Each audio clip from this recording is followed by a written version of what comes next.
تو خالق کائنات نے دیا ہے۔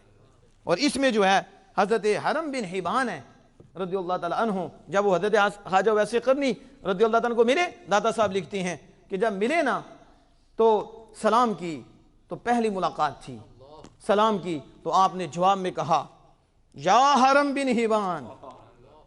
انہوں نے کہا آپ نے میری روح کو مجھے کیسے پہچان لیا؟ پہلی ملاقات ہے، آپ نے مجھے کیسے پہچانا کہ میں حرم بن حبان ہوں؟ کہا سن حرم بن حبان، میری روح نے تیری روح کو پہچانا ہے۔ ان کو کیا پتا روح کیا ہوتی ہے، روح کتنی روحانیت ہوتی ہے اور کتنا نور ہوتا ہے اور کہاں کہاں سے وہ دیکھتے ہیں۔ یہ تو اسی کے پھنسے ہوئے ہیں، یہ سمجھتے ہیں صرف یہ آنکھیں دیکھتی ہے، انہیں کیا پتا جو رب کے جلووں سے روشن ہو جاتے ہیں ان کے تو بازو بھی دیکھتے ہیں، ان کے تو بال بھی دیکھتے ہیں، وہ تو اللہ کے نور سے متجلا ہو جاتے ہیں، روشن ہو جاتے ہیں۔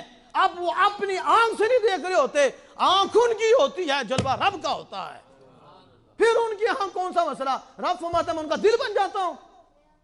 اب دل رب بن جائے، زبان رب بن جائے، آنکھ رب بن جائے، ہاتھ رب بن جائے، پاؤں رب بن جائے، مطلب کیا؟ پاؤں ان کا ہے لیکن طاقت میری ہے، جلوہ میرا ہے، ہاتھ ان کا ہے، نگاہ آنکھ ان کی ہے، لیکن بشری سے نہیں دیکھ رہے، ہمارے نور سے دیکھ رہے ہیں، ہمارے جلوے سے روشن ہو گئے ہیں، وہ اس سے دیکھ رہے ہیں۔ اس لیے اب ان کے لیے مسئلہ نہیں وَاتَّقُوا فَرَاسَةَ الْمُؤْمِنِ فَإِنَّهُ يَنْظُرُ بِنُورِ اللَّهِ۔ ترمذی شریف میں یہ حدیث موجود ہے، میرے آقا دو جہاں صلی اللہ علیہ وسلم فرماتے ہیں مومن کی نگاہ باطن سے بچو، مومن کی نگاہ باطن سے بچو۔ کیوں؟ کیونکہ وہ اللہ کے نور سے دیکھتا ہے۔ یہ بشر میں پھنسے ہوئے آگے چل رہو پھر تمہیں پتہ چلے گا، لیکن جو رب کے ہو جاتے ہیں رب ان کا ہو جاتا ہے، پھر یہ چیزیں ان سے صادر و ظاہر ہوتی ہیں۔ تو یہ میں نے خواجہ ویس قرنی رضی اللہ